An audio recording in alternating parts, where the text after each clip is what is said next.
I will be making a meat and vegetable casserole today.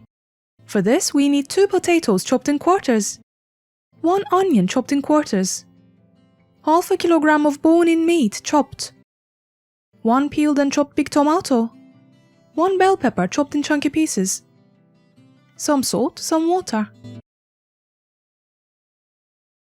Here is how I chop the meat. I will not add any oil or butter to the pot as it needs to cook in its own fat for this recipe. Let's place it in a pot and turn on the heat.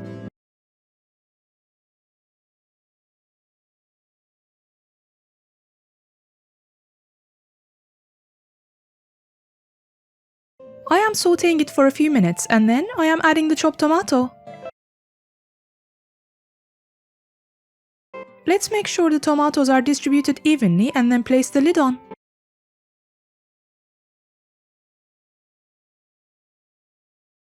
I am now adding the onion. Let's sprinkle some salt over it and place the lid back on for it to cook a little.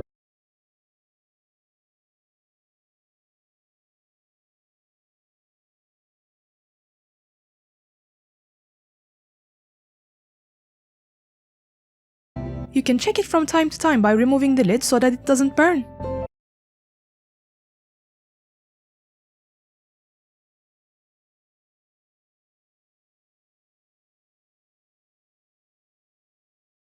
I have cooked it for 15 minutes so far. The chopped tomato has also nicely dissolved and given its color to the meat.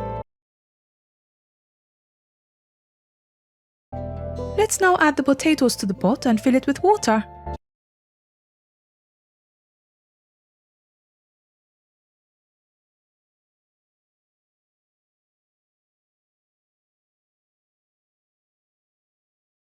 It should cover the meat.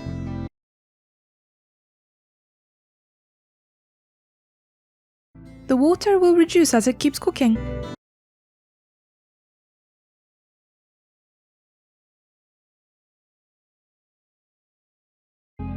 Let's now add the chopped peppers to it and place the lid back on to leave it to simmer on low heat. It will take half an hour. Our dish is ready and it has turned out great. We hope you enjoyed this recipe.